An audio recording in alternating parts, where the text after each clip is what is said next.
কিন্তু আমাদের সবচেয়ে বেশি উপকার করতে পারেন।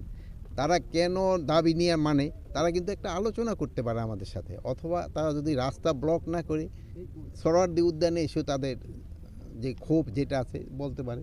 তারপরে তাদের যে প্রতিনিধি গিয়ে আমাদের সাথে আলাপ করতে পারে এটা সমস্যার সমাধান করতে। তারপরে আবার ধরেন যে বিভিন্ন কলেজের সাথে যে হচ্ছে, এক কলেজ আরেক কলেজে, এখানে ধরেন যে ছাত্র প্রতিনিধিরা আছে, দুই কলেজের প্রতিনিধিরা নিজের আলাপ করে নিতে পারে, দুই কলেজের শিক্ষকরা রয়ে গেছে, তারাও কিন্তু আলাপ করে এই সমস্যাটা সমাধান করতে পারে।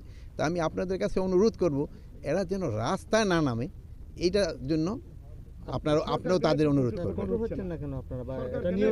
শুনেন, কঠোর হচ্ছেন না কেন, কঠোরটা কিন্তু একটা বড় শব্দ। আবার কঠোর হলে আপনারাই বলবেন যে এরা কোন ইসের আসলো, এই আগের মতোই হয়ে গেছে, দিয়ে আগের মতোই কঠোর হয়ে গেছে। আপনারা কি চান যে আমরা এখানে লেথাল ওয়েপন ইউজ করব? আমরা তো চাচ্ছি না কোনো অবস্থায় আমার ছাত্র ভাইয়ের উপরে কোনো ধরনের লেথাল ওয়েপন ইউজ করব। আমরা চাচ্ছি যে আলোচনার মাধ্যমে যদি সমস্যাটা সমাধান হয় ওটা ভালো, শান্তিপূর্ণভাবে সমাধান। এটা আমার এই ছেলে, আমার এই ভাই, এরা আমি কার উপরে এই মানে কঠোর হব? তাদের আমি যদি বুঝে পারি ওইটাই সবচেয়ে আগে চেষ্টা করা হবে। যদি তারপরেও যদি না বুঝে, আর আমি আপনাদের অনুরোধ করব আপনারাও তাদের বুঝান। এরা কিন্তু আপনাদেরও ছোটো ভাই, আপনাদেরও কিন্তু একটা দায়িত্ব রয়ে গেছে তাদের বোঝানোর জন্য। এখন আপনারা শুধু আমারও প্রশ্ন না করে তাদেরও প্রশ্ন করেন যে ভাই তোমরাও একটু সজাগ হও, এইগুলি লোকজনেও কিন্তু পছন্দ করতেছে না, আমাদেরও কিন্তু অনেক ক্ষতি হয়, জনগণেরও খুব ক্ষতি।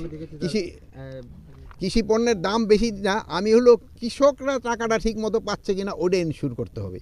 মধ্যস্বত্বভোগীরা যেন টাকাটা নিয়ে না যায়। আমাদের সময় দেখা যায় যে বেশিরভাগ মধ্যস্বত্বভোগীরা টাকা পাচ্ছে, কিন্তু আমার কৃষক টাকাটা পাচ্ছে না। তা আমরা এবার এনশিওর করবো যেন কৃষক টাকা পায়, মধ্যস্বত্বভোগীরা যেন টাকাটা না পায়। এবার কোনো দুশ্চিন্তার থাকার কোনো কারণ নেই, এইবার কোনো দুশ্চিন্তা কারণ নাই। তাকে সব দুশ্চিন্তাই দূর করা হবে। সার, বীজ, কোনোটারই সংকট নেই।